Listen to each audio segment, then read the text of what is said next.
ध्यान देना सभी, कहां हम लोगों ने छोड़ा था वहीं से आगे चल रहे हैं। लास्ट लेक्चर हम लोगों ने करा एडियाबेटिक का, याद है बेटा? हम लोगों ने आइसोथर्मल कर लिया, एडियाबेटिक प्रोसेस कर लिया, लास्ट एडियाबेटिक प्रोसेस किया था। अब हम लोग बात करने वाले एक और प्रोसेस के बारे में जिसका नाम है ओपन सिस्टम। अगर आप लोगों के पास कोई ओपन प्रोसेस आ जाता है तो तब आप लोग क्या करोगे, या ओपन सिस्टम आ गया कोई, तो उस केस में हमारे पास अगर वर्क डन निकालना तो कैसे निकालोगे? ठीक है भाई। अब ये मान लीजिए मेरे पास कोई बीकर है, ठीक है, इसमें मेरे पास कोई गैस है, से आइडियल गैस है मेरे पास, से I am having an ideal gas in this, ठीक है भाई। अब यहां पर क्या होगा, नंबर ऑफ मोल्स का चेंज आएगा, सिस्टम ओपन है। यहां पर प्रेशर कौन सा लग रहा है? एटमॉस्फेरिक प्रेशर, ठीक है। एक्सटर्नल प्रेशर किसके बराबर है? P एटमॉस्फेरिक के, राइट बेटा? और वो किसके बराबर होता है? 180 एमजी। M I clear? वो किसके बराबर है? 180। किसी को कोई डाउट इसमें? वॉल्स क्या होगी हमारे पास? कनेक्टिंग है, ठीक है, क्लियर हो गया। अब अगर मुझे यहां पर निकालना है W, वर्क डन, तो वर्क क्या होगा हमारे पास? बोलिए, minus P external into delta V बेटा, minus P external into delta V, ठीक है। प्रेशर कौन सा लग रहा है? एटमॉस्फेरिक प्रेशर लग रहा है, प्रेशर है तो कांस्टेंट, ठीक है, तो क्या लगेगा? P external into delta V लग जाएगा। अब यहां से हमारे पास फॉर्मूला क्या बनेगा वो कैसे देखेंगे? देखो वॉल्यूम में तो चेंज नहीं आना, ओपन सिस्टम में वॉल्यूम में चेंज आता है, तो किसमें चेंज आता है? Here the change will be in, here the change will be in, देखो बेटा नजर आ रहा है सबको उसमें? वीडियो में नजर आ रहा है? बोलो भाई। Here the change will be in number of moles, तो नंबर ऑफ मोल्स में क्या आएगा? चेंज आएगा। तो हमारे पास आइडियल गैस इक्वेशन है, आइडियल गैस के लिए पीवी किसके बराबर होता है? एनआरटी के, क्लियर। अगर प्रेशर हमारे पास यहां पर 1 एटीएम है, प्रेशर कितना हो गया? 1 वी किसके बराबर आ जाएगा? एनआरटी के, बोलो भाई। अगर मैं डेल्टा वी निकालूं तो डेल्टा वी किसके बराबर आएगा? डेल्टा एनजीआरटी के, ठीक है। अब जी क्या है? Delta n g, n g stand for change in the number of gaseous moles. Delta n g का मतलब होगा change in the number of gaseous moles. याद रखना भाइयों, गैसियस मोल लेने हैं। और कैसे निकालते हैं डेल्टा एनजी? अगर आप लोगों को निकालना है तो फॉर्मूला आएगा sum of the number of moles of product in the gaseous state minus sum of the number of moles of reactants in the gaseous state. याद रहेगा भाई? Reactant in the gaseous state, clear? So it is sum of the number of moles of product in the gaseous state minus sum of the number of moles of reactant in the gaseous state. दोनों के gaseous state के moles लेने हैं आप लोगों को, याद रहेगा? सेट सब पक्का? तो बस ये वाला चीज यहां से उठाइए और यहां पर पुट कर दीजिए। P कितना आ जाएगा? 1 है आपके पास, तो ये आ जाएगा माइनस डेल्टा NGR। याद रहेगा फॉर्मूला बेटा? बोलिए भाई, क्लियर हो गया? सबको याद रहेगा? तो सारे रिलेशंस जहां पर आप लोगों ने कल नोट किए थे, अगर आप लोगों को याद हो तो कल मैंने यहां पर इस साइड पर सारे रिलेशंस नोट कर दिए थे, अब तक के जितने भी वर्क डन के रिलेशन थे सारे, उसमें आप लोग ऐड कर सकते हैं इसको, साइक्लिक प्रोसेस को भी आप लोग,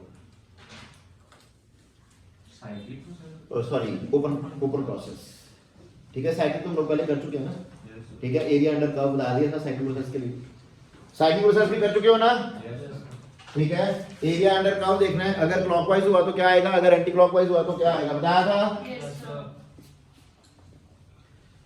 चलिए अब इसके बाद नेक्स्ट आएगा मेरे पास, अगर कोई केमिकल प्रोसेस आ गया, तो केमिकल प्रोसेस अगर आपके पास है कोई, तो उसके लिए अब लोग वर्क डन कैसे निकालते हैं? देखो उस केस में हमारे पास थ्योरेटिकल क्वेश्चन ही आता है। केमिकल प्रोसेस में हम लोगों को सिर्फ बताना है कि वर्क डन पॉजिटिव है कि वर्क डन क्या है, नेगेटिव है, सिर्फ ये बताना है आप लोग कि वर्क डन इज पॉजिटिव और वर्क डन इज नेगेटिव। अब केमिकल प्रोसेस में क्वेश्चन कैसा आएगा? मान लीजिए आप लोगों को एक इक्वेशन बना के दे दी जाए, आपको बोला गया ये है आपके पास Na positive aqueous plus Cl negative aqueous reacts to form NaCl solid. तो बताइए work done by the system है और work done on the system है, वर्क डन पॉजिटिव और वर्क डन नेगेटिव है, ये बताना है आप लोगों को। तो क्या आप लोग बता पाओगे? Just raise your hands keeping the shutter of your mouth shut, just raise your hands.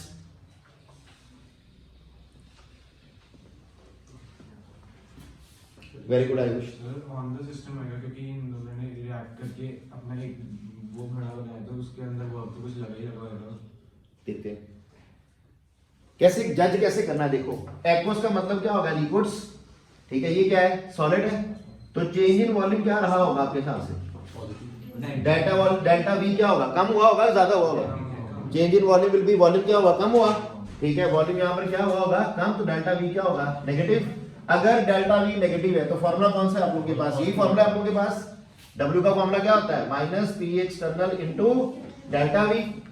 तो अगर डेल्टा वी आप लोगों के पास नेगेटिव है, अगर डेल्टा वी नेगेटिव है तो माइनस माइनस क्या हो जाएगा? प्लस। तो W क्या आ जाएगा? पॉजिटिव। W पॉजिटिव हो तो क्या होता है? Work done. बोलो, work done on the system.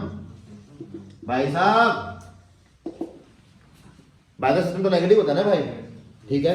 तो work done on the system. मेरा सही था ना? ठीक है, बिल्कुल सही था। ठीक है भाई, क्लियर? ऐसा ही क्वेश्चन और आज मेरी फेवरेट इक्वेशन क्या है? Which is my favorite equation?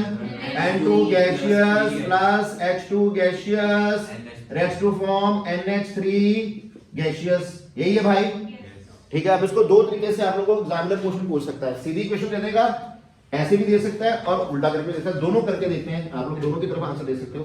ठीक है, मोस्ट कॉमनली जो किताबों में मिलेगी आप लोगों को वो इस तरह से मिलेगी, 2NH3 gaseous reacts to form N2 plus H2 gaseous।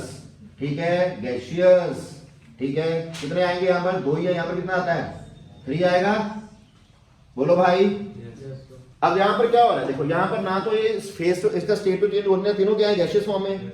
तीनों गैसियस में तो हम लोग क्या देखेंगे? Change the number of gaseous moles. फिर ये देखो, change the number of gas, क्योंकि वर्क डन इसके बराबर भी तो है, वर्क डन इसके बराबर भी तो है ना भाई। तो हम लोग क्या देख लेंगे? Change the number of gaseous mole. Delta n g निकालिए। अब आपको पता लग जाएगा डेल्टा एनजी कैसे निकालते हैं। डेल्टा एनजी कैसे निकालेंगे? Delta NG change the number of moles, sum of the number of moles of product in the gaseous state minus sum of number of moles of reactant in the gaseous state. तो number of moles of product in the gaseous state कितने हैं? 1 + 3 4। Summation का मतलब होता है plus. This sign of summation और summation stand for plus. ठीक है, 1 प्लस कितना आ गया? 3 आ गया यहाँ पर, और यहाँ पर कितने हैं? 2। कितना आ गया? 2। तो डेल्टा एनजी क्या है? पॉजिटिव। तो अगर पॉजिटिव है तो नंबर ऑफ मोल्स बड़े होंगे। ठीक है, अगर यहाँ पर ये पॉजिटिव है तो प्लस माइनस माइनस, तो W क्या आ जाएगा? W क्या आया? नेगेटिव। अगर W नेगेटिव आया तो work done by the system. याद रहेगा? श्योर हो? हाँ जी,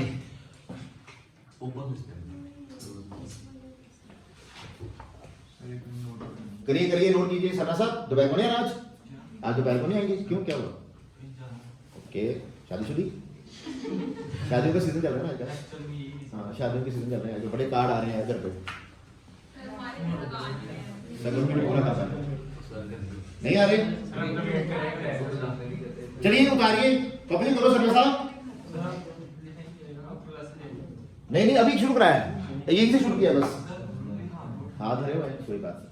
सर फर्स्ट का रीजन एक बार डिस्कस। मैं नहीं बता। फर्स्ट का रीजन बड़ा सिंपल मेरा बच्चा, ये लिक्विड से सॉलिड बना ना हम लोग। ठीक है, जब लिक्विड से सॉलिड बनेंगे तो वॉल्यूम कम हो गया। ठीक है, तो वॉल्यूम कम हुआ तो डेल्टा वी नेगेटिव हुआ, डेल्टा वी नेगेटिव हुआ तो डेल्टा वी नेगेटिव तो नेगेटिव नेगेटिव पॉजिटिव, तो वर्क डन क्या हो जाएगा? पॉजिटिव हो जाएगा। सर फर्स्ट वाले केमिकल प्रोसेस में ये है ना, क्योंकि उसकी वॉल्यूम कम हुई, क्योंकि वो एक्वा से सॉलिड में है। हाँ जी, हाँ जी। ये वाला साइड ट्रेस करूं क्या? ये आप लोगों का यही तो यहाँ पर मैंने कल छोड़ा, एडिबिलिटी प्रोसेस पे कल छोड़ा। लास्ट लेक्चर था एडिबिलिटी प्रोसेस हम लोग कर रहे थे, वहां पर लोगों ने इसको छोड़ा था। वहीं से आगे ये प्रोसेस वाली लाइन चल रही है। ये आ गया ओपन प्रोसेस, ये आ गया केमिकल प्रोसेस। ठीक है, अब इसमें एक क्वेश्चन आया था और ज्यादातर लोग इंटरेस्टिंग क्वेश्चन है, देखूं दो जरा क्या।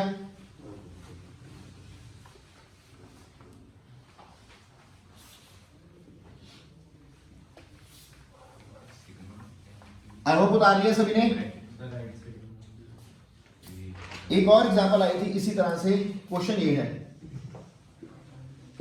H2O solid, H2O liquid. बताओ जरा क्या आंसर आएगा? H2O सॉलिड है और H2O लिक्विड, आंसर बताओ जरा क्या आएगा?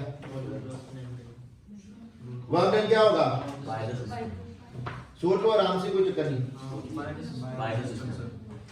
Are you sure? Are you sure? Yes sir. नहीं, देख लो अभी भी क्या आएगा? वर्क डन पॉजिटिव क्या नेगेटिव? नेगेटिव। कौन बोला नेगेटिव? सब बोले नेगेटिव, इसलिए क्वेश्चन जेई में आया था। ठीक है, क्योंकि नेगेटिव नहीं है एक्चुअल में। वर्क डन यहाँ पर क्या है? पॉजिटिव है, इसलिए क्वेश्चन जेई में आया था, नहीं आता। ठीक है। अब इंपॉर्टेंट बात है, यहाँ पर हम लोगों को जाना पड़ेगा chemical bonding in molecular structure वाले चैप्टर में, और आप लोगों के साथ डिस्कस किया जा चुका है ऑलरेडी, ठीक है। आइस की डेंसिटी क्या, आइस फ्लोट्स ऑन वाटर वाला क्वेश्चन किया था, why ice floats on water, याद आया? Ice floats on water because density of ice is less than that of water, ठीक है जी। डेंसिटी इसकी कम है, वॉल्यूम इसका ज्यादा, डेंसिटी इसकी ज्यादा, वॉल्यूम इसका कम, तो वॉल्यूम हुआ कम, वॉल्यूम हुआ कम तो डेल्टा भी हुआ नेगेटिव, डेल्टा भी हुआ नेगेटिव तो डब्ल्यू हुआ पॉजिटिव, तो ये आ गया रीजनवा। बनी बात? ये रीजनवा क्लियर है सबको? इसलिए बोला गया था पिछले चैप्टर को जितनी अच्छी तरह से करोगे, पहले 4 चैप्टर आप लोगों को बहुत ही अच्छी तरह से आना चाहिए, ठीक है। उसमें कोई इशू नहीं है कि अगर आप लोगों का 1 मिनट उसमें ज्यादा भी लग जाए ना तो लगाओ, क्योंकि आने वाले टॉपिक्स की क्लैरिटी उसी से बढ़ेगी। केमिकल बॉन्डिंग वाला चैप्टर बहुत बहुत इंपॉर्टेंट चैप्टर है, chemical bonding and molecular structure आएगा, जब पी ब्लॉक वाला चैप्टर आएगा तब पता चलेगा, देखिएगा उसका इंपॉर्टेंस क्या है। फजान रूल्स, डायपोल मूवमेंट, ठीक है, हाइब्रिडाइजेशन, बार बार आनी है, देखना उसके ऊपर क्वेश्चंस, ठीक है। सारे क्वेश्चन उन्हीं के ऊपर बार बार निकलेंगे आप लोगों को, तो फिर पता चलेगा कि उसको रिवाइज करने का या दूसरी तीसरी बार करने का इंपॉर्टेंस क्या था। शैल आई रेज दिस नाउ? इधर वाली साइड रेज करूं क्या? क्या ये कॉन्सेप्ट समझ आ गया? ऐसे क्वेश्चन आएंगे तो कर लोगे ना? चलिए, अब यहां तक आप लोग फर्स्ट लेक्चर में पढ़ चुके हो सारा जनरल टर्म्स, सारा इंट्रोडक्शन। सेकंड लेक्चर में सारा हम लोगों ने पढ़ लिया हीट के बारे में, जितने भी हीट की टर्म्स इन्वॉल्व होती थी सारी बता दी। थर्ड लेक्चर में हम लोगों ने सारा पढ़ लिया वर्क डन के बारे में। Now we are moving to the next concept. आज एक नई टर्म इंट्रोड्यूस करने वाले हैं, that is your internal energy. आज हम लोग नेक्स्ट टर्म की ओर मूव करेंगे and the term is internal energy. इसके बाद आएगा सारा कुछ, एंट्रोपी भी आएगा, गिब्स फ्री एनर्जी भी आएगा, ठीक है, एंथैल्पी भी आएगा, ठीक है, सब कुछ आएगा भाई, लेकिन स्टेप वाइज आएगा। इंटरनल एनर्जी आज का हमारा कॉन्सेप्ट रहेगा, internal energy denoted by either E और यू। तो घबराइएगा नहीं, अगर ई दिया या यू दिया, दोनों इसके सिंबल ही हैं, ई और you. Now what is internal energy of a system, ठीक है। Internal energy of a system क्या है? फ्रैंकली स्पीकिंग, जो टोटल एनर्जी होती है ना किसी भी चीज की, टोटल एनर्जी किसी भी चीज की बनती है 3 चीजों से। वो बनती है किस किस से? काइनेटिक एनर्जी, पोटेंशियल एनर्जी और इंटरनल एनर्जी, ठीक है। काइनेटिक एनर्जी, पोटेंशियल एनर्जी और इंटरनल एनर्जी, ठीक है। हमारा जो मेन कंसर्न है वो है इंटरनल एनर्जी के साथ। हमारा मेन कंसर्न क्या है यहाँ पर? Internal energy. अब internal as the word suggest, internal का मतलब होता है अंदरूनी, ठीक है। इसका क्या मतलब है? अंदरूनी एनर्जी, और कुछ ज्यादा ही अंदरूनी एनर्जी, कुछ ज्यादा ही अंदरूनी एनर्जी। एटम्स और मॉलिक्यूल्स के अंदर तक घुस जाना हम लोगों ने, ठीक है।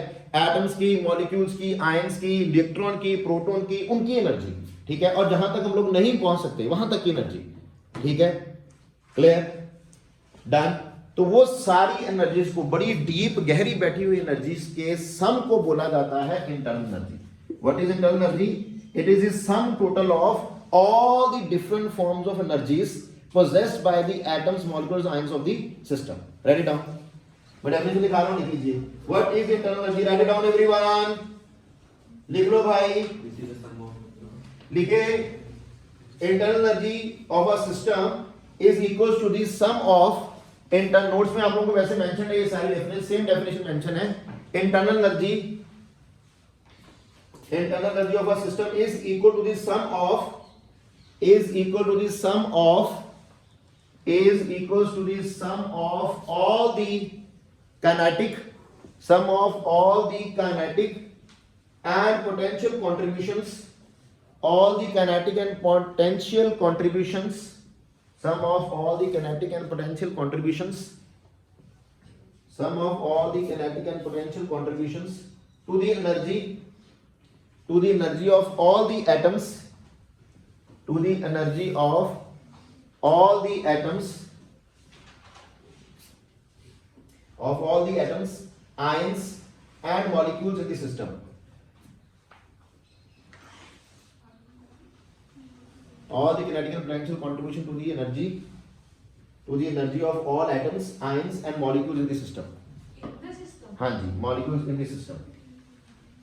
Molecules in the system. ठीक है भाई, क्लियर? चलो आगे। सिस्टम की एनर्जी की बात हो रही है, सिस्टम के अंदर जो चीजें हैं, ठीक है, मॉलिक्यूलर लेवल पे जो चीजें अंदर उनके द्वारा पोजेस्ड एनर्जी, ठीक है, उनके द्वारा जो किनेटिकल और पोटेंशियल पोटेंशियल एनर्जी पोजेस्ट की जा रही है, उस सभी के सम को हम लोग नाम देते हैं, क्या नाम देंगे? ठीक है, तो यहां पर क्या आएगा? काइनेटिक एनर्जी आप लोगों के पास आ जाएगी, और kinetic energy different different form में आती है। काइनेटिक एनर्जी कौन कौन सी? Kinetic energy rotational, kinetic energy vibrational, kinetic energy translational, ठीक है, क्लियर? वाइब्रेशनल, ट्रांसलेशनल, रोटेशनल, सारी काइनेटिक एनर्जीज, ठीक है, प्लस पोटेंशियल एनर्जीज, ठीक है, ये सारी हमारे पास क्या आ जाएंगी? This will be termed as your internal energy. Clear हुआ? कोई डाउट? चलूं आगे? चलिए, अब जब आप लोग इंटरनल एनर्जी की बात कर रहे हैं तो नॉर्मली, एक मिनट बेटा, नॉर्मली जब हम लोग बात करेंगे आइडियल गैस के लिए, जब आप लोग आइडियल गैस के लिए बात करेंगे तो वहां पर पोटेंशियल एनर्जी का कंट्रीब्यूशन नहीं गिना जाएगा, ठीक है? क्यों? क्योंकि हम लोगों ने थ्योरी पढ़ी, काइनेटिक मॉलिक्यूल थ्योरी पढ़ी हम लोगों ने पिछले चैप्टर में, ठीक है, इसलिए इसके बाद ये चैप्टर हम लोगों ने शुरू किया। काइनेटिक मॉलिक्यूल थ्योरी पढ़ी हम लोगों ने, वहां पर हम लोगों ने पॉइंट पढ़ा कि there is no force interaction between the gas molecules, याद है? आइडियल गैस के लिए, ठीक है, बाद में उसको बुफोर्टी असम्पशन में ले लिया हम लोगों ने, लेकिन पढ़ा था ना वहां पर आइडियल गैस के लिए। तो क्योंकि कोई फोर्स में इंटरेक्शन नहीं है, ठीक है, there will be no potential energy among the molecules of the gas. Ideal gas है तो कोई पोटेंशियल एनर्जी नहीं होगी। तो हमारा मेन कंसर्न फिर क्या रह गया? सिर्फ और सिर्फ काइनेटिक एनर्जी का। हमारा मेन कंसर्न क्या बचा? सिर्फ और सिर्फ काइनेटिक एनर्जी का। तो इसको कहते हैं हम लोग खत्म, सिर्फ बच गया काइनेटिक एनर्जी का, ठीक। अब यहीं से एक और पॉइंट निकल आएगा कि this energy is actually proportional to या डिपेंडेंट ऑन टेम्परेचर। क्या बोलेंगे? It is temperature dependent. Internal energy क्या आ जाएगी? It is temperature dependent. ये टेम्परेचर डिपेंडेंट हो जाएगी। क्यों? कुछ याद आता है? क्या बोला था? अब इंटरनल एनर्जी किसकी क्या है? किसके बराबर है? काइनेटिक एनर्जी की। और क्या पढ़ा था कि आइडियल गैस के लिए kinetic energy directly proportional to temperature. याद आया? पढ़ा था कि नहीं? Kinetic energy of the gas molecules और the gas is directly proportional to the absolute temperature पढ़ लिया था। तो ये क्या हो जाएगी? टेम्परेचर डिपेंडेंट हो जाएगी। क्लियर? आई बात समझ? एक और इंपॉर्टेंट बात इसके लिए, और वो क्या है? This is an extensive property. ये क्या है? एक्सटेंसिव प्रॉपर्टी है। क्यों? क्योंकि किसके ऊपर डिपेंड कर रही है? अमाउंट के ऊपर, ठीक है। तो क्या हो जाएगी? Extensive property. पढ़ा हुआ एक्सटेंसिव प्रॉपर्टी क्या होती है? पक्का? और एक चीज पढ़ाई थी कि अगर कोई भी टर्म आई, अगर आप लोग उसमें वर्ड ऐड कर दिया स्पेसिफिक और molar, U is internal energy को नोट कर रहे हैं हम लोग, आइदर U से और E से। बता दिया अभी ना? अगर आप लोग इसको U से नोट कर रहे हो और आप लोग इसको किससे नोट कर रहे हो? E से। तो U और E आया तो वो तो आप लोगों के पास क्या है? एक्सटेंसिव प्रॉपर्टी है। लेकिन अगर मैं ले लेता हूं मोलर इंटरनल एनर्जी, अगर मैं ले लेता हूं मोलर इंटरनल एनर्जी, बताइए किसको इसके बारे में, इसके बारे में बताओगा कोई जना? अगर मोलर इंटरनल एनर्जी आ गया, बोलिए, वो क्या बन जाएगी? Molar specific internal energy. और मोलर इंटरनल एनर्जी क्या आ जाएगा? अगर आप लोगों ने मोलर इंटरनल एनर्जी ले लिया तो वो हो जाएगी इंटेंसिव प्रॉपर्टी। क्यों भाइयों? वेरी गुड, ठीक है। तो वो क्या आ जाएगा? मोलर इंटरनल एनर्जी की बात करोगे तो आ जाएगा U/N आ गया, ठीक है। अब ये एक्सटेंसिव, ये भी एक्सटेंसिव, एक्सटेंसिव कौन? Extensive intensive. कराया था कि नहीं भाई?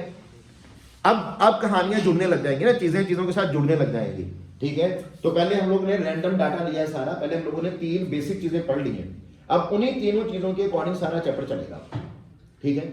अब उन तीनों के चेंज, इन तीनों में कैसे प्रोसेस कैसे मूव करेगा, and everything will be studying in these headings now. एक बार मुझे खत्म करने दो, जो भी डाउट्स होगा क्लियर हो जाएगा, नहीं होगा तो मुझे पूछिएगा, ठीक है। तो ये बात क्लियर हो गई कि ये क्या आ जाएगी हमारे पास? अगर हमारे पास आया मोलर इंटरनल एनर्जी आया तो वो हो जाएगी इंटेंसिव प्रॉपर्टी। अपने आप में ये क्या है? Extensive property. थर्ड इसका मेन पॉइंट कि हम लोग इसकी एब्सोल्यूट वैल्यू कभी भी कैलकुलेट नहीं कर सकते, और ना ही करनी पड़ेगी, ना ही जरूरत है हम लोगों को, ठीक है। इसकी एब्सोल्यूट वैल्यू हम लोग नोट नहीं करते, ठीक है। इंटरनल एनर्जी का एसेट हमारे पास कोई, हमें इसको हम लोग एब्सोल्यूट वैल्यू नोट नहीं करनी, और ना ही हम लोग कर सकते हैं। क्वेश्चन आता है कि can we calculate the, can we made the absolute value of the internal energy of system? तो हमारा आंसर होगा नो, हम नहीं कर सकते। क्यों नहीं कर सकते? बिकॉज हम लोगों ने बोला कि internal energy is the sum of different form of energies, and वो बड़ी छोटी छोटी छोटी छोटी नन्ही नन्ही सी एनर्जीज हैं, उन सभी को ऐड करेंगे तो इंटरनल एनर्जी बन रहा है। अब क्योंकि उन छोटी छोटी एनर्जीज को हम लोग एक्यूरेटली मेजर नहीं कर सकते, तो उसका सम कहां से एक्यूरेटली आ जाएगा? फिर नहीं ना आ पाएगा भाई। सो हम लोग क्या बोलते हैं कि it's absolute value can not be measured because it is a sum of different forms of small energies whose value cannot be calculated exactly, and hence this sum cannot be calculated exactly. Done? आई बात समझ? कोई doubts? तो इसकी absolute value तो note करोगे। अब जिसकी absolute value note नहीं करेंगे तो उसका हम लोग क्या नोट करेंगे फिर? उसका चेंज। तो हमारा मेन कंसर्न रहेगा नॉट ऑन इंटरनल एनर्जी, हमारा मेन कंसर्न रहेगा इस चैप्टर में या इस पार्ट में चेंज इन इंटरनल एनर्जी के ऊपर। तो हमारा मेन कंसर्न क्या रहेगा? इंटरनल एनर्जी नहीं तो क्या? Change in internal energy. जैसे वायरस ऑफ कंसर्न क्या है आजकल? है नहीं, नया वायरस कौन सा है? ओमिक्रॉन। तो हमारा एनर्जी ऑफ कंसर्न कौन सी है? Change in internal energy. क्या है हमारे पास? Change in internal energy. बनाइए हेडिंग जरा, ये हम लोग बात करने वाले हैं चेंज इन इंटरनल एनर्जी के बारे में, और इसको डिनोट किया जाएगा आइदर थ्रू डेल्टा यू और delta E, either delta U और डेल्टा ई। ठीक है, डन भाई साहब, चला जाए आगे, नोट करिए। हाँ जी, इंटरनल एनर्जी यू और ई, इसको यू और ई से लिख रहे हैं ना।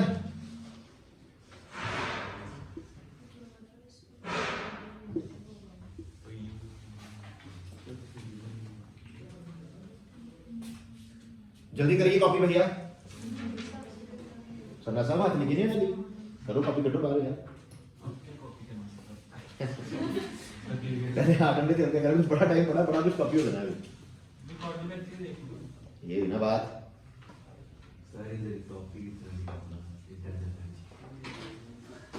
भाई जल्दी करो, हो गया नहीं?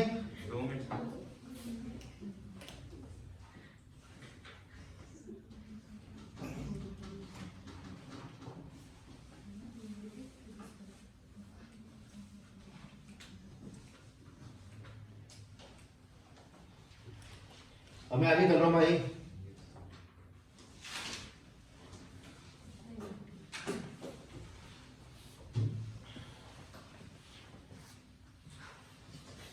Now this is actually a mathematical consequence of your law of conservation of energy. ये मैथमेटिकल हमारे पास उसी का हमारे पास आता है, कहां से आता है? कंजर्वेशन ऑफ एनर्जी से आता है, और यहीं से हमारी फाउंडेशन तैयार हो जाती है नेक्स्ट लॉ की, which is your first law of thermodynamics. ठीक है, क्या है हमारे पास? First law of thermodynamics. अब हेडिंग बनाइए first law of thermodynamics. So change in internal energy। वही कर लेंगे आना, वहीं से हमारा क्या आना है? चेंज इन इंटरनल एनर्जी हमारा, वहीं से हमारा फर्स्ट लॉ ऑफ थर्मोडायनेमिक्स निकला है बेटा। चलो आगे, ये रेस कर रहा हूं।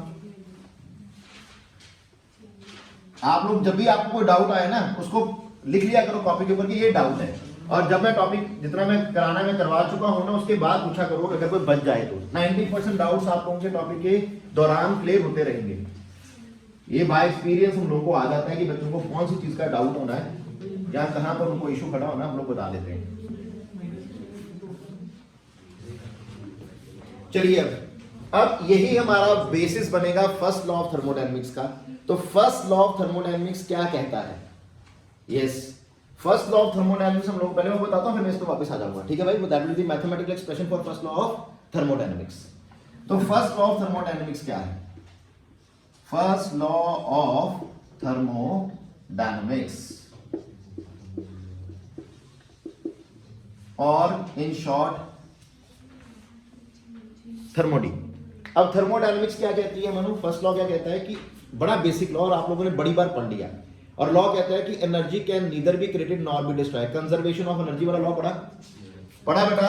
तो इसकी शॉर्टेस्ट डेफिनेशन यही है, conservation of energy, law of conservation of energy. और बाय डेफिनेशन आप लोग पढ़ चुके हो कि energy can neither be created nor be destroyed, can only be transferred from one system to another. Done भाई लोग। और इसी की और डेफिनेशन क्या पढ़ा कि energy of a perfectly isolated system is constant, energy of the universe is constant. ये सारी डेफिनेशन पढ़ी ना हम लोगों ने, तो ये सारी डेफिनेशन किसकी है? इसी की डेफिनेशन है। ठीक है भाई, बेसिकली डेफिनेशन क्या है कि energy can neither be created nor be destroyed, it can only be transferred from one form to another. और कहीं अगर एक जगह पर कोई एक एनर्जी पैदा हो रही है तो कहीं ना कहीं पर कोई दूसरी एनर्जी क्या हो रही है? नष्ट हो रही है। तो वही एनर्जी उसी फॉर्म में क्या हो रही है? कन्वर्ट हो रही है।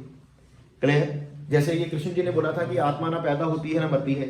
ठीक है, कितनी सदियों पहले कृष्ण जी ने बोल दिया था कि आत्मा ना पैदा होती है ना मरती है। ठीक है, बस शरीर बदलती है। ठीक, ऐसा है ना, आदमी मरेगा तो गधा बनेगा, गधा मरेगा तो घोड़ा बनेगा, घोड़ा मरेगा तो हाथी बनेगा, औरत मरेगी तो चुड़ैल बनेगी, चुड़ैल मरेगी तो औरत बनेगी, एक ही बात है। ठीक है, तो पढ़ा हुआ आप लोगों ने, है कि नहीं? सबने पढ़ा है ना भाई? तो ये वही लॉ चल रहा है, कंजर्वेशन ऑफ एनर्जी का लॉ। ठीक, चला जाए आगे। कोई डाउट है किसी के मन में तो बताइए। चलो आगे। अब ध्यान देना, अब इसी का मैथमेटिकल एक्सप्रेशन क्या आएगा। हम लोगों ने बात किया इंटरनल एनर्जी का भी, ठीक है। मान लीजिए मेरे पास, डेफिनेशन लिखाने की जरूरत तो नहीं है ना मुझे, सबको पता है वो, बड़ी बात पढ़िए यार, अपना टाइम लिख सकते हो। Energy can neither be created nor be destroyed, it can only be transferred from one form to another. अब आया मेरे पास इंटरनल एनर्जी पर आ जाओ। मान लीजिए मेरे पास कोई सिस्टम था, उसकी इंटरनल एनर्जी थी U1 और UA, ठीक है। U1 नजर आ रहा है भाई, U1 और UA, ठीक है, उसकी एनर्जी है। अब आप लोग इसकी एनर्जी को चेंज करना चाहते हो, तो हम लोगों ने शुरू में पढ़ा कि एनर्जी को चेंज करने के दो मेथड पढ़े, two mode of transfer of energy. कौन कौन से? हीट एंड वर्क, ठीक है, ये पढ़ा ना भाई। तो ये UA उसकी इंटरनल एनर्जी है, मैं उसकी एनर्जी को चेंज करने के लिए उसके पे करता हूं Q अमाउंट ऑफ वर्क। मैंने क्या किया, उस पे Q अमाउंट ऑफ वर्क कर दिया मैंने, ठीक। प्लस मैंने उस पर W अमाउंट ऑफ, नहीं, Q अमाउंट ऑफ उसको हीट दी और W अमाउंट ऑफ वर्क किया, ठीक है भाई। दो तरीके से काम चेंज कर सकता था मैं उसकी energy, Q amount of heat उसको दी और W अमाउंट ऑफ वर्क उस पर किया, तो दोनों केस में उसकी एनर्जी क्या हो जाएगी, चेंज हो जाएगी। अगर इनिशियल एनर्जी UA है तो फाइनल एनर्जी को क्या मैं मान लूं, UB मान लूं, या UF मान लूं, या U1 U2 मान लूं, कुछ भी मान लो, आपकी मर्जी, ठीक है भाई, कोई तकलीफ? श्योर। इसको मैं उधर ले जाऊं तो UB माइनस UA क्या आया, Q प्लस W आ जाएगा। साइन कन्वेंशन आप लोगों को पता है, वो मैं बता नहीं रहा। Q क्या है, amount of heat given to the system, W क्या है, work done on the system. ये क्लियर है सबको? ठीक है भाई। तो UB माइनस UA क्या आ जाएगा, डेल्टा U। अभी किसके बराबर आ गया, Q प्लस W के। Now this is the mathematical expression for your first law of thermodynamics.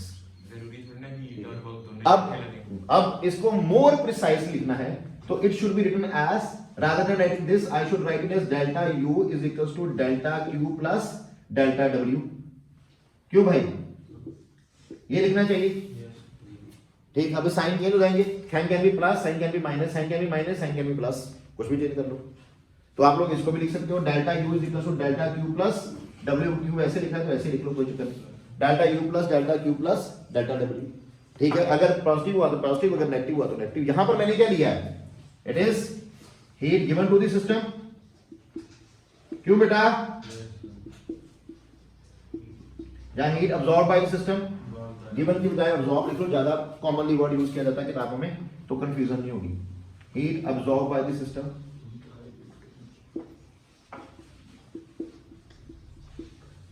और वर्क डन, बोलो,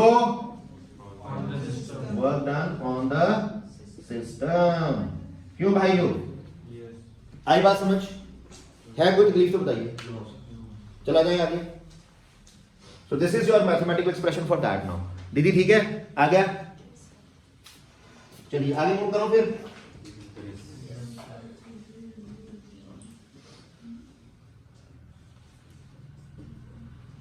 चले, अब इसका अगर आप उनको प्रूफ देना है तो हमारे पास एक्सपेरिमेंटल एविडेंस क्या है, what is the experimental evidence, कि आप लोग कभी भी एक परपेचुअल मशीन नहीं बना पाए जो अपने आप काम करे without burning any kind of fuel, और कोई भी एनर्जी लेने के बजाय, मतलब कि बिना आप कुछ दिए कुछ पैदा नहीं कर सकते, ठीक है।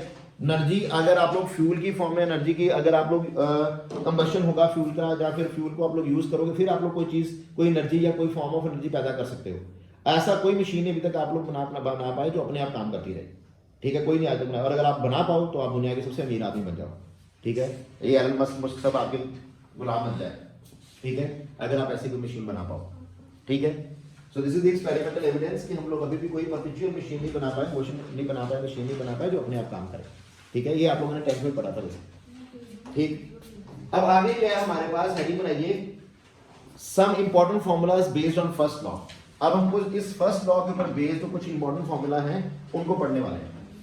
तो यहाँ पर प्लस माइनस से साइन लगा दें, यहाँ पर प्लस माइनस से साइन लगा दें तो पता चल जाएगा। लगाओ कोई इशू, ये प्लस लगा लो, यहाँ पर प्लस लगा ही हुआ है, माइनस प्लस माइनस दोनों लगा देते ना, वो लिख देते कि वर्क डन जब पॉजिटिव वाला वैसे। हाँ लिख लो, कोई इशू, आपकी इच्छा, वो आपकी समझ है ना बेटा, अपने अकॉर्डिंग आप लोग चीजों को चेंज करिए, कोई इशू नहीं है उसमें बेटा, तो अभी हम लोग क्या करने वाले हैं, we will be learning about some important formulas based on first law, ठीक है। अब हमारे पास मैथमेटिकल इक्वेशन है इसका, दैट इज डेल्टा यू किसके बराबर है हमारे पास, q प्लस w के। इसी को हम लोगों ने यूज करना है, delta u is equal to q plus w और delta u is equal to delta q plus w। Different process है, उनके बारे में बात करेंगे, ठीक है, क्लियर। अब इसको लेकर हमारे पास डिफरेंट प्रोसेस के लिए अगर हम लोगों को फॉर्मूलाज निकाले हैं, रिलेशंस निकाले, तो कैसे निकालोगे, ऑलरेडी आप लोग सारे कर चुके हो। सबसे पहले अगर मैं बात करूं आइसोथर्मल, पता है सबको आइसोथर्मल प्रोसेस क्या होता है, कौन बोलेगा। आइसोथर्मल प्रोसेस आप लोग कर चुके हो, जिसमें हम लोगों ने पढ़ा कि डेल्टा टी इज 0, ठीक है बेटा। अब डेल्टा टी 0 है तो डेल्टा यू भी क्या होगा, 0 होगा, ठीक है। वो क्यों, कौन बोला। अभी यहाँ पर पॉइंट लिखा था ना, internal energy of an item is directly proportional to temperature, ठीक है। अगर कोई टेंपरेचर चेंज है, इंटरनल एनर्जी चेंज भी क्या है, 0 है, हो गया भाई। अब ये यहाँ पर मेरे पास चीज आ गई, कोई डाउट। अब मैं क्या करूंगा, ये पुट कर दो यहाँ पर, तो मेरे पास 0 is equal to q plus w आ गया, बोलो। तो q किसके बराबर आया, माइनस w के, बोलो भाई आया कि नहीं आया, ठीक है। पहले उतारो, ये साफ साफ भी करना पड़ेगा सबको, ही फिर बताऊंगा इन सभी चीजों का मतलब क्या है।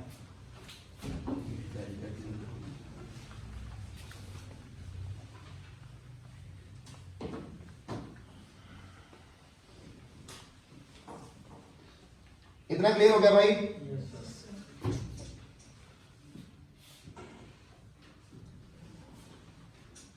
इसका क्या मतलब हुआ कि जो आप लोगों ने हीट दी सिस्टम को, ठीक है, मैं लिखवाऊं पहले, लिखिए पहले, लिख लीजिए पहले, ये लिख लिया सभी ने, इसके नीचे लिखो therefore that is the heat given to the system under isothermal condition, that is heat given to the system under isothermal conditions, that is heat given to the system under isothermal conditions। मैं भी लिख दूं, heat given to the system under isothermal conditions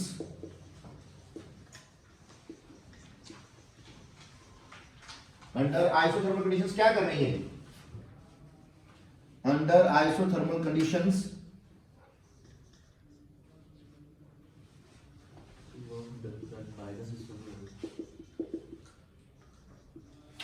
is equal to the, किसके काम आ रही है वो सारी की सारी, क्या वो इंटरनल एनर्जी बढ़ाने के काम आ रही है, नहीं, इंटरनल एनर्जी तो 0 है, ठीक है। तो इंटरनल एनर्जी की तो काम नहीं आ रही, तो काम आ रही है, लिखिए भाई साहब, condition is used in work done by the system, is used in work done by the system, is used in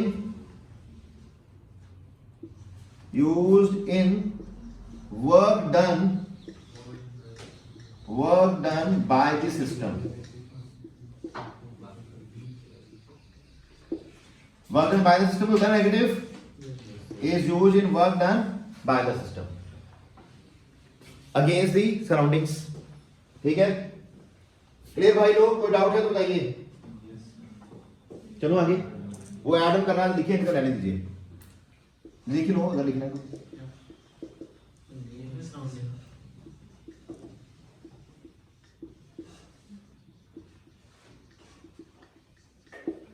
next case क्या आएगा हमारे पास, आइसोथर्मल के बाद let's talk about adiabatic process, पढ़ा हुआ है, क्या होता है बताइए जरा। एडियाबैटिक प्रोसेस के लिए Q और डेल्टा Q किसके बराबर आएगा, 0 के बराबर आ जाएगा, ठीक है। दोनों बड़ा फर्क है यार, इसमें हीट चेंज हो रहा है, टेम्परेचर, ठीक है। ये सभी को होती है, तरीके स्पेशल क्लासेस सभी को होती है, बड़े को होते हैं, ठीक है। बड़े बच्चों के इसमें कंफ्यूजन होती है, लेकिन दोनों में बड़ा अंतर है भाई। एक हम लोग टेम्परेचर इंक्रीज कर रहे हैं सिस्टम का, एक सिर्फ उसको हीट दे रहे हैं, ठीक है। जैसे जैसे हमारा आगे एग्जांपल्स खुलेंगे ना, जब आप लोग न्यूमेरिकल्स करोगे राधा, तब आप लोगों का ये कंसेप्ट और खुलेगा, तो आ जाएगी समझ, घबराना नहीं। जैसे जैसे चैप्टर आगे जाएगा समझ आती जाएगी चलो। अभी तो ये पहले इतना टर्म याद हो जाए कि आइडियाबैटिक के लिए Q 0 होता है या डेल्टा Q 0 है, यहाँ पर आइसोथर्मल के लिए डेल्टा T 0 है। अब अगर Q या डेल्टा Q 0 हो गया, ठीक है, तो डेल्टा U किसके बराबर आ जाएगा, delta U will be equals to किसके बराबर आया, W के, Q तो 0 है, इसके बराबर आ जाएगा भाई, डन। तो जितना भी वर्क डन आप लोग करोगे वो सारा किसमें इस्तेमाल होगा, इंटरनल एनर्जी बढ़ाने में, ठीक है। जितना भी वर्क डन किया जाएगा वो सारा किस में इस्तेमाल होगा? Work done on the system will be used in increasing the internal energy of the system. लिख लोगे अपने आप, राइट डाउन, अपने आप लिखो इसमें आगे, देखो that is the work done on the system brings work done on the system brings work done on the system brings in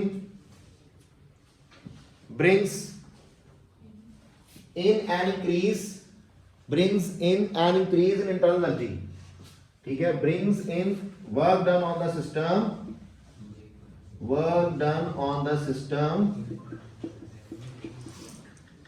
brings in an increase in internal energy of the system।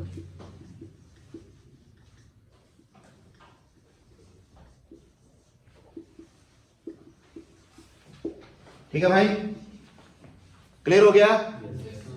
Next process isothermal हो गया, adiabatic हो गया। अब isochoric पता क्या होता है? Isochoric में क्या होगा? डेल्टा वी जीरो हो गया, ठीक है। तो अगर डेल्टा वी जीरो है तो इसको हम लोग अगर खोल लें तो पी डेल्टा वी जीरो, ठीक है, तो वहां पर भी क्या आ जाएगा? जीरो लिखो, अपने आप बनाओ, अपने आप डेल्टा आइसोकोरिक प्रोसेस बनाओ अपने आप। इसको रेज करूं क्या? इसको रेज कर दूं ना?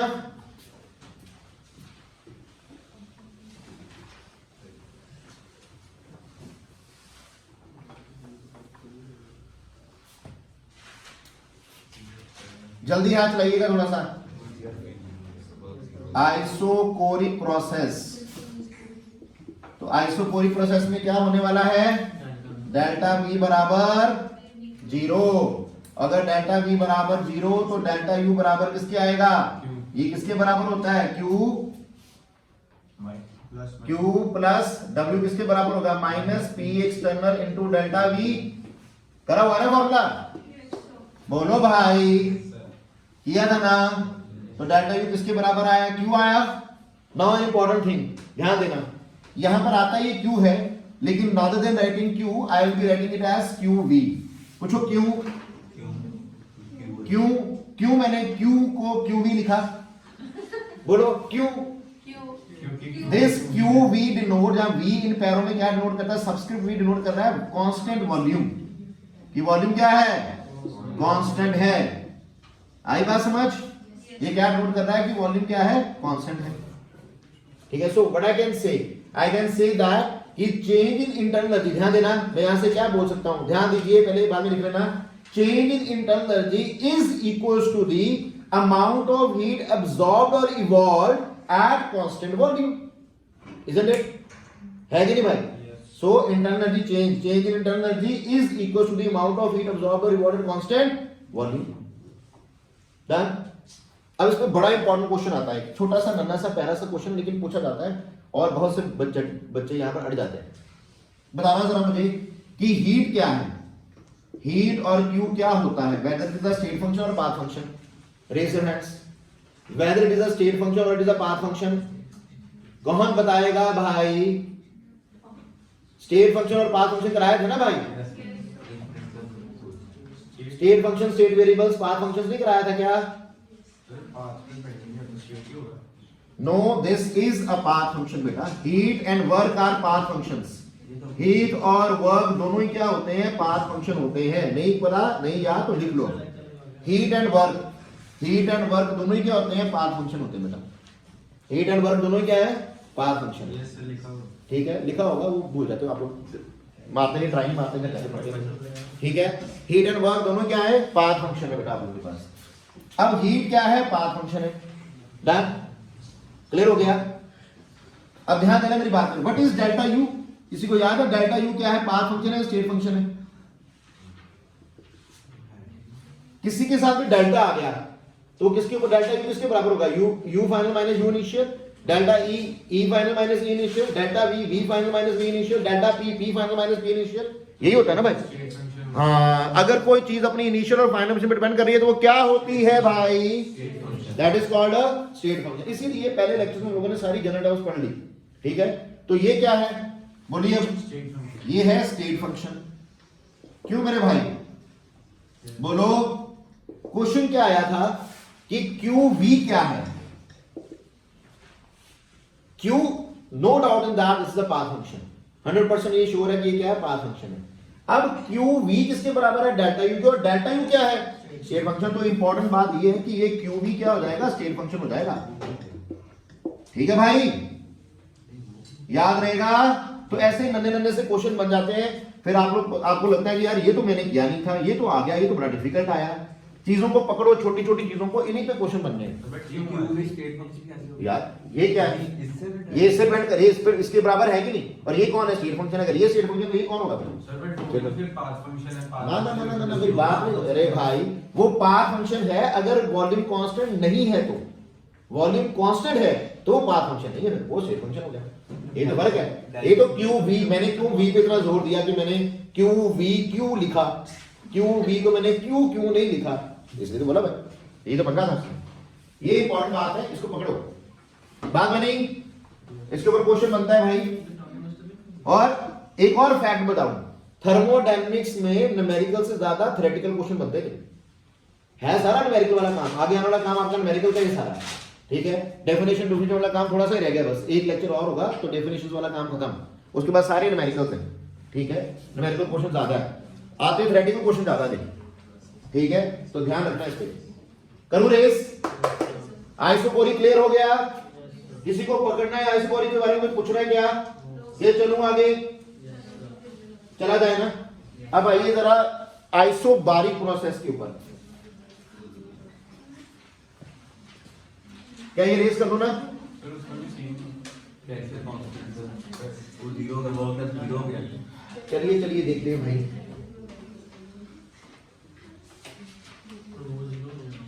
क्या जीरो हो जाएगा, क्या भूल जा रहे हैं हैं? ऐਵੇਂ भूल जा रहे हैं, ऐਵੇਂ भूल जा रहे हैं। चलिए आइए जरा आइसोबारिक प्रोसेस पे आइए जरा।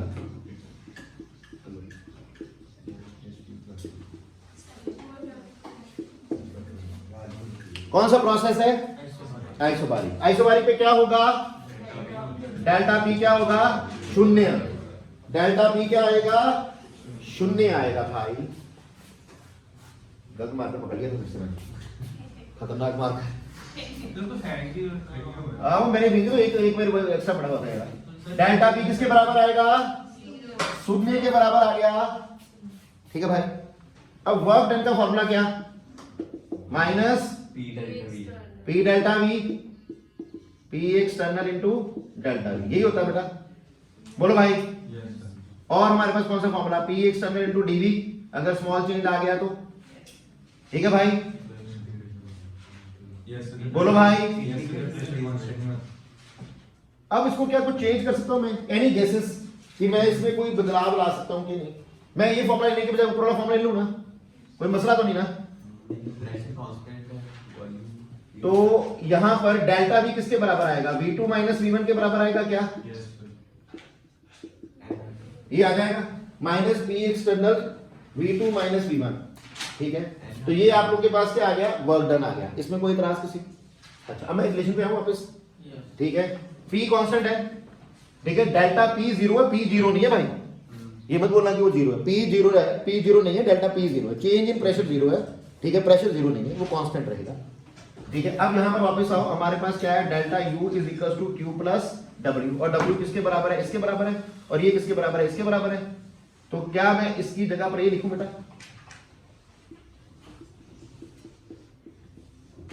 मैं p लिख दूं, मैं बार बार p एक्सटर्नल लिखने की बजाय क्या कहते हो, ये लिख सकता हूं भाई, पक्का। अच्छा, मैं q को उधर भेजूं या q को यहीं पे रहने देता हूं, क्यों भेजना, पागल रहने नहीं, बस क्यू को ये रहने देते हैं, इसको उठा कर भेज देते हैं सारे, चल जाएगा उधर बैक में प्लस हो जाएगा। ये आ गया भाई, बोलो भाई। नहीं दिख रहा तेरे को, ये आ जाएगा, बोलो भाई। अच्छा, ये डेल्टा यू को अगर मैं चाहूं, मेरा दिल करे, तो क्या मैं u2 माइनस u1 लिख लूं बेटा, कोई तकलीफ किसी को क्या, देख लो, गोल गोल के देख लो एक बार, एक बार चेक कर लो क्या लिखा मैंने।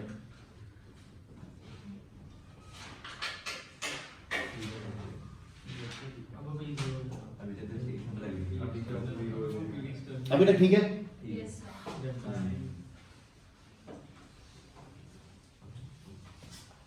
अगर मैं इसको ऐसे लिखूं,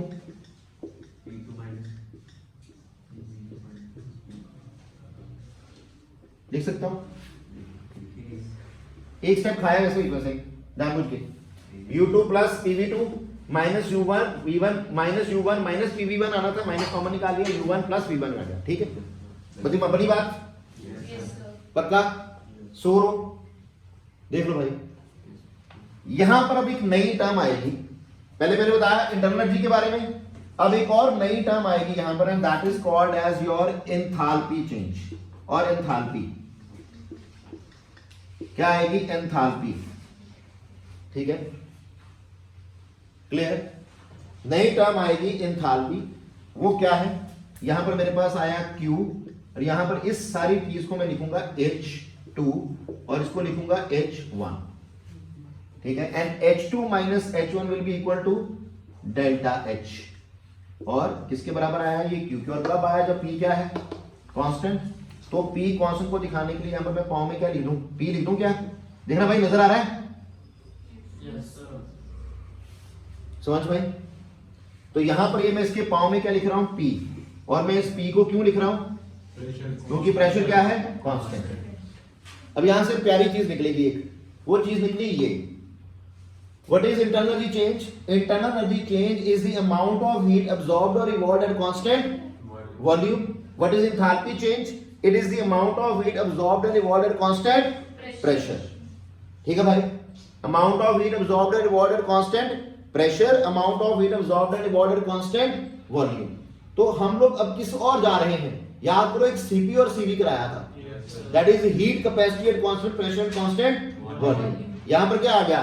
Amount of heat absorbed and evolved at constant pressure, amount of heat absorbed and evolved at constant volume. आने वाले लेक्चर में हम लोग इन तीनों चीजों को जोड़ देंगे। ठीक, सबसे पहले जनरल टर्म्स, फिर आप लोगों ने हीट पढ़ा, फिर आप लोगों ने वर्क पढ़ा, आज आप लोगों ने इंटरनल एनर्जी पढ़ा, एंथैल्पी चेंज पढ़ा। ठीक है, फर्स्ट लॉ पढ़ा। अब आगे जाके हम लोगों आपस को हीट कैपेसिटी के साथ जोड़ देंगे। सही है, u2 plus pv2 को कहते हैं एंथैल्पी। सुना नहीं मैंने? हाँ, इसको u2 plus pv2 that is internal energy plus product of pressure and volume. ठीक है, ठीक है, अब ये नोट कर लिया। अब यहां से जैसे आप लोगों ने ये लिखा था, क्या लिखा था कि डेल्टा U किसके बराबर है, डेल्टा E किसके बराबर लिखा था? याद है क्या लिखा? Delta Q plus delta W लिखा था ना बेटा? क्या मैं यहां से, ध्यान देना भाई, मेरे पास आया है QP is equals to delta H, और वो किसके बराबर है? H2 माइनस H1 की। यही आया ना भाई? ठीक है भाई? अब ध्यान देना भाई, एक मिनट के लिए रुक जाओ जरा।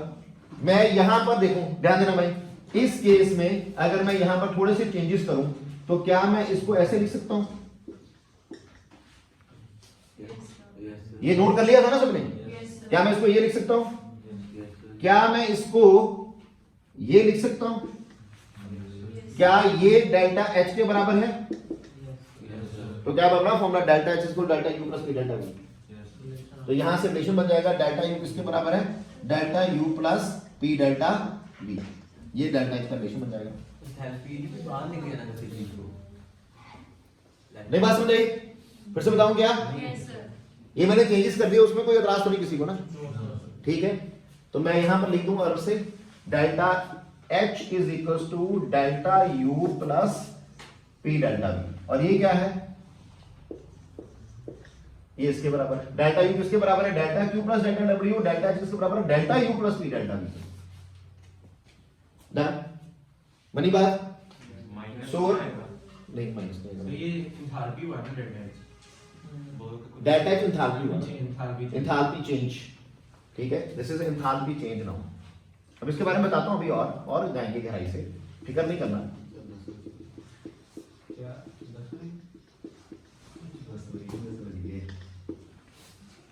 ठीक है, थोड़ा सा और इसमें एक स्टेप ऐड कर लेते हैं, फिर वापस आते हैं इसकी डेफिनेशन एंड ऑल पे। ये रेस करूं ना? सर आप वैसे तो वो इरेज करके एक बार लिख लो सारा, ऐसे लिख समझ नहीं आ रहा लिखना क्या है। ये उतार दिया वैसे आपने, Yes. ये उतार दो बस। यहाँ पे तो क्लियर हो गया ना सारा, उतारा कि नहीं? Yes, sir. ठीक है, तो यहीं से आगे हम लोगों को आगे जाना था बस। ये आप लोग पकड़ लो कि ये आप लोगों के पास आ गया ये चीज, ये रिलेशन आ गया पहले हमारे पास। ठीक है, अब मैं दोनों को अलग ही लिख देता हूँ, चलो ठीक है, इसको भी रेस करो ना। Yes, sir. तो ये सारा कुछ इसके बारे में है, इसी को तो रहने देते हैं सारा इंटरनल एनर्जी। अब सारा कुछ पकड़ लेते हैं एंथैल्पी के बारे में। ठीक है भाई, अब हम लोगों ने लिखा एंथैल्पी, पहले लिखते हैं एंथैल्पी क्या है। Delta U plus P. एक मिनट है तो बस, एंथैल्पी क्या है, एच से नोट किया, वो किसके बराबर आया, U प्लस पीवी के बराबर आया। किसके बराबर आया, U प्लस पीवी के बराबर आया। फिर हम लोगों ने निकाला डेल्टा एच, वो किसके बराबर आया, delta U plus P delta we के बराबर आया। फिर हम लोगों ने प्रूव किया कि डेल्टा एच किसके बराबर है, क्यू पी के, that is amount of heat absorbed and water constant pressure. ठीक है भाई, आई बात समझ, कोई डाउट? श्योर। अब ये भी क्या है, स्टेट फंक्शन, ये वाली कहानी यहां पर लग जाएगी सारी, वो समझ आ गई, क्लियर। अब एक और चेंज कर सकते हैं, नाउ ध्यान देना, फॉर आइडियल गैस हम लोगों को पता है, पीवी की परसेंटेज। हाँ ये तो आना ही आना है बार बार, ये तो पूरा ब्रह्मांड जानता है कि पीवी किसके बराबर है, एनआरटी के। ठीक है, पीवी एनआरटी के बराबर है, तो पी डेल्टा वी किसके बराबर होगा, पी तो कांस्टेंट है ना, पी को सभी को डेल्टा के साथ मल्टीप्लाई करो, सभी का चेंज, डेल्टा पी आना नहीं क्योंकि कांस्टेंट है, पी आ जाएगा, डेल्टा वी आ गया, आर कांस्टेंट है, टेंपरेचर हम लोगों ने कांस्टेंट लेना है, तो delta N G R T constant है, टेंपरेचर भी कांस्टेंट है। तो पी डेल्टा वी किसके बराबर आ जाएगा, delta N G R T के बराबर आ जाएगा। Yes, sir. एन जी क्या पता लग गया अब, Yes. डेल्टा एन जी बता दिया ना भाई, इसको उठाओ और यहां ले जाओ, तो यहां से डेल्टा एच का एक और फॉर्मूला आएगा, क्या आएगा, delta H is equal to delta U plus delta N G R T. क्यों भाई, आ जाएगा भाई लोग, बोलिए भाई। सो अब इस टर्म का इंट्रोड्यूस क्यों करना पड़ा, क्योंकि हम लोगों ने जो पहले निकाला था ये कांस्टेंट वॉल्यूम के ऊपर कहानी है, ये कहानी किसके ऊपर है, कांस्टेंट वॉल्यूम। लेकिन जब हम लोग ज्यादातर हमारे लैब में काम किए जाते हैं, they are done at constant pressure, constant pressure. हमारा हिमांशु भाई कहाँ है, कांस्टेंट प्रेशर, तो ये किया जाता है कांस्टेंट प्रेशर के ऊपर।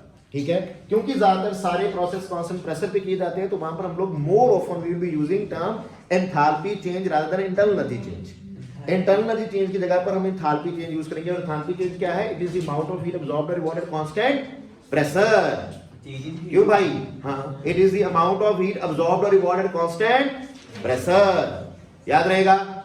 इसी को हीट कंटेंट भी बोलते हैं। ठीक है, क्लियर। बस लास्ट में इसकी डेफिनेशन लिखिए, तो ये कहानी हुई। देखिए एंथैल्पी, मैंने पूछा, मैंने बोला लिखिए enthalpy, enthalpy of a system, पहले लिखिए enthalpy, simple enthalpy, enthalpy of a system is defined as the, पहले एंथैल्पी की डेफिनेशन यहां से, enthalpy of a system is defined as the sum of internal energy plus, enthalpy of a system is defined as the sum of internal energy and pressure volume, pressure into volume, ये लिख लेना, pressure into volume work and pressure into volume work and pressure into volume energy लिख लो, pressure into volume energy associated with it and pressure into volume energy associated with it। यहां से definition आ गया enthalpy का, enthalpy is the sum of internal energy, sum of internal energy and pressure volume energy associated with it. लिख ले भाई,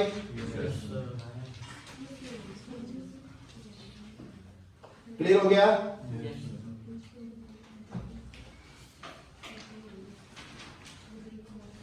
एक note लिखो,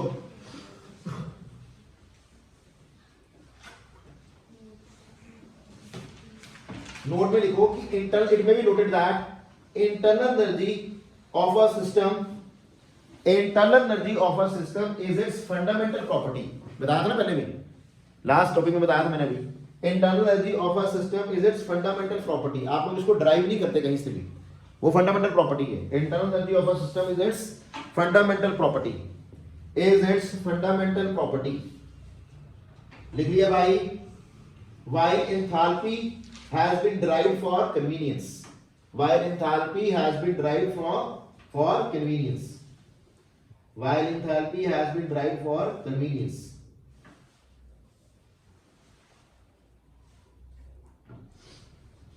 ठीक है भाई।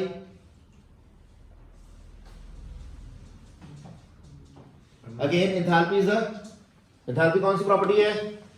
Enthalpy is an extensive property, while molar enthalpy is an intensive property, while molar enthalpy is an intensive property। अभी ये तो पता लग गया होगा सभी को भाई।